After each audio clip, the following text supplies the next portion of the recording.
నమ గురు బ్రహ్మ గురు విష్ణు గురుదేవ మహేశ్వర గురు సాక్షాత్ పరబ్రహ్మ తస్మై శ్రీ గురువే నమ.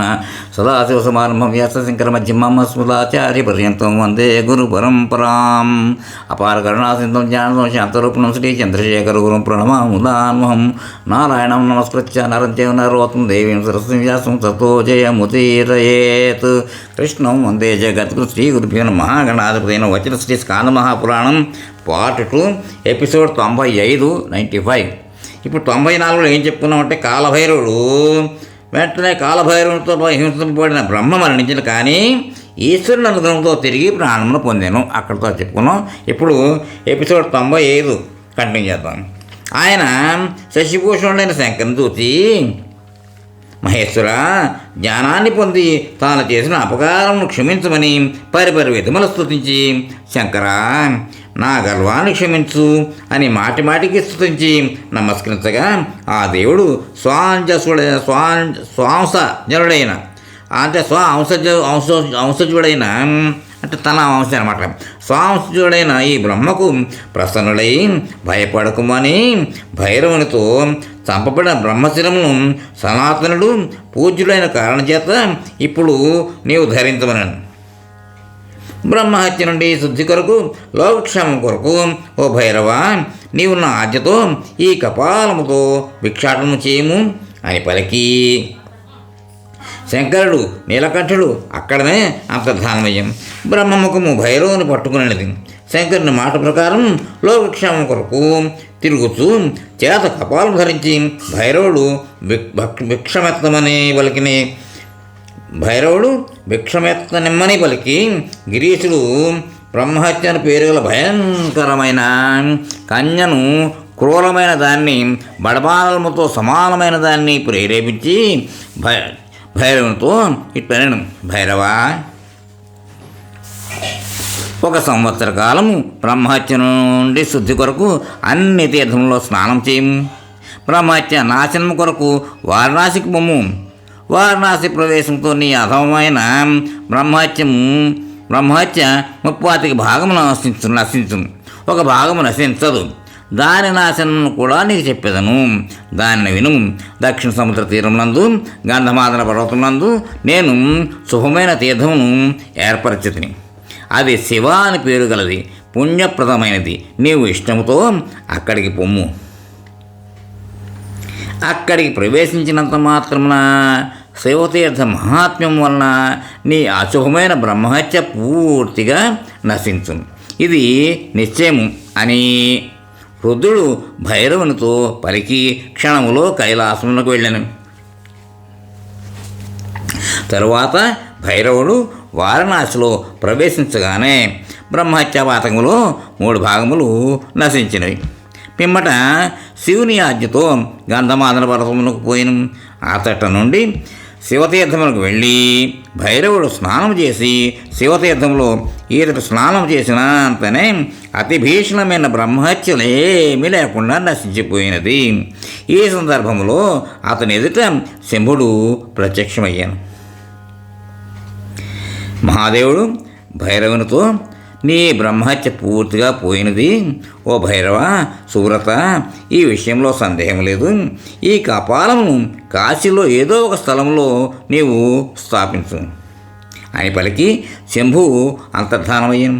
భైరవుడు కూడా అప్పుడు బ్రహ్మహత్యచే విముక్తుడై శివతీర్థ మహాత్మ్యం వలన వారణాసిపురికి వెళ్ళి కపాలమును ఒక ప్రదేశంలో స్థాపించను. ఆ స్థలము కపాల తీర్థము అని పేరును పొందినది. శ్రీ సూతులు ఇట్లనరి, ఇట్టి ప్రభావం కలది, పుణ్యప్రదమైనది, ముక్తినిచ్చినది శివతీర్థము, మహా దుఃఖమును నశింపజేయనది, మోక్షమును ముక్తిని కూడా ఇచ్చినది అయిన శివతీర్థ మహాత్మ్యమును చెప్పితిని. దీనిని చదివిన నరుడు దుఃఖం నుండి ముక్తుడు కాగలడు. శంఖతీర్థ మహాత్మ్యము వత్సనాహ వృత్తాంతం. శ్రీసూతులు ఇట్టనిది, బ్రహ్మహత్య విమోక్షకమైన శివతీర్థమందు స్నానం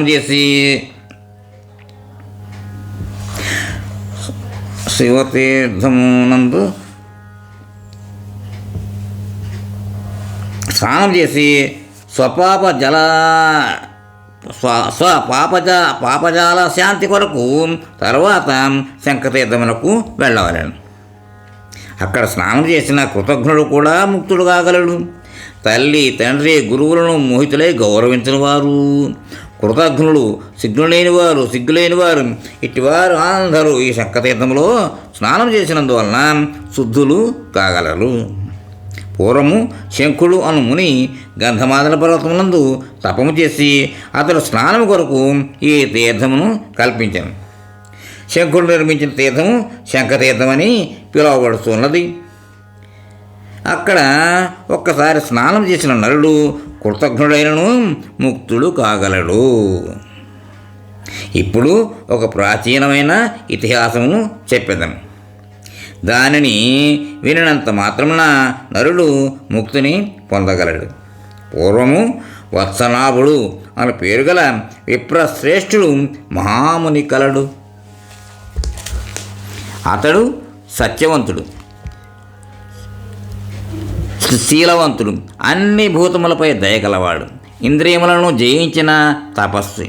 అట్టి ప్రభావం కల ఆ ముని తన ఆశ్రమములో తపము ఆచరించను. ఒకే చోట ఉండి అనేక శతవత్సరములు తపస్సు చేస్తున్న అతనిని పుట్ట ఆక్రమించినను వత్సనాభ మహాముని తపస్సు చేస్తూనే ఉండెను. ఇంద్రుడు అతని తపస్సుకు భంగము కలుగునట్లు 7 రోజులు అంతరాయం లేకుండా వర్షింపజేసెను. అయినప్పటికీ ఆ ముని ఆ వర్షమును స్వీకరించెను. అప్పుడు పెద్ద గర్జనతో పుట్టపైన పెద్ద పిడుగు పడినది.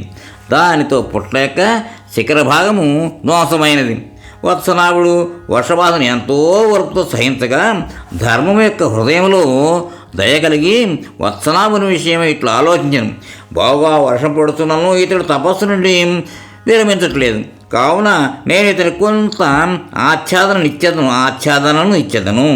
అంటే నీడ ఆచ్ఛాదనను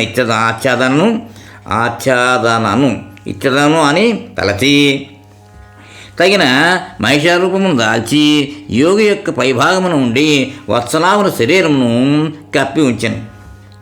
7వ రోజు తర్వాత వర్షం ఆగిపోయింది.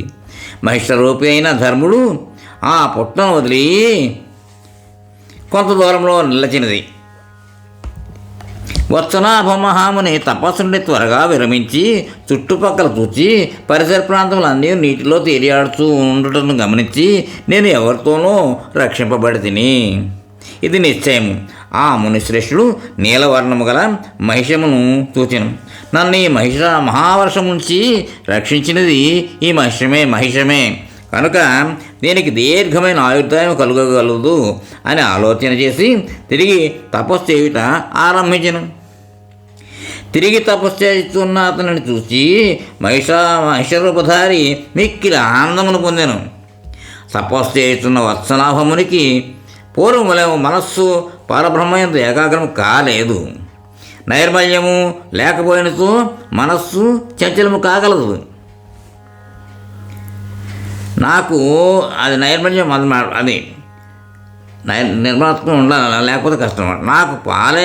నాకు పాపాలేశము కూడా లేదు, ఎందుకు మనసు చంచలమవుతున్నది అని దోషకాలను ఆలోచించి త్వరగా తాను నిందించుకోను. నేను మిక్కిలి మూఢుడను, కృతజ్ఞత గొప్ప దోషము, అది నాకు చేరినది. గొప్ప వర్షం నుండి రక్షించిన మహిషోత్తముని పూజించకనే నేను కూర్చుంటిని. అందువల్లనే నాకు కృతజ్ఞత కలిగినది. కృతజ్ఞత గొప్ప దోషము. కృతజ్ఞతకు నిష్కృతి లేదు. కృతజ్ఞతకు పుణ్యలోకములు లేవు, బంధువులు లేరు. కృతజ్ఞతా దోష బలం వలన నా చిత్తము మలినమైనది. విశ్వాసఘాతకులు కృతజ్ఞులు నరకమునకు వెళ్ళుదురు. కృతజ్ఞులకు ఏ విధమైన నిష్కృతి కల్పించటం లేదు. ధర్మజ్ఞుల మాట ప్రకారం ప్రాణత్యాగం తప్ప మరొకటి లేదు. అందువలన ప్రాణములను తృణముగా వదిలి ప్రాయశ్చిత్తం ఆచరించదను అని మనస్సులో వత్సనాభ మహాముని తన ప్రాణములను తృణముగా భావించి నిస్సంగమైన అంతరాత్మతో ప్రాయశ్చిత్తం చేసుకునవలయునని మేరుపర్వత శిఖరమును అధిరోహించను. ఆ మేరు శిఖరం నుండి పోయేటకు ముని ప్రయత్నించను. అప్పుడు మహిష రూపమును విడిచి ధర్మమే తొందరపడకము అని పలుకుతూ వారించినది. ఓ వత్సనాభ, మహాప్రాజ్ఞ, అనేక సంవత్సరములు జీవించవలను. నీ దేహత్యాగం చేయుట అనే అభిప్రాయంతో నేను చాలా ఆనందిస్తూ ఉన్నాను. నీకు భద్రము. నీ ధర్మకాంక్షతో సమానమైన వాడు లోకములో మరొకడు లేడు. ప్రాణ సంత్యాగము కృతజ్ఞతకు నిష్కృత అయినను ధర్మశీలుడు కనుక నీకు మరొక నిష్కృతిని చెప్పేదను.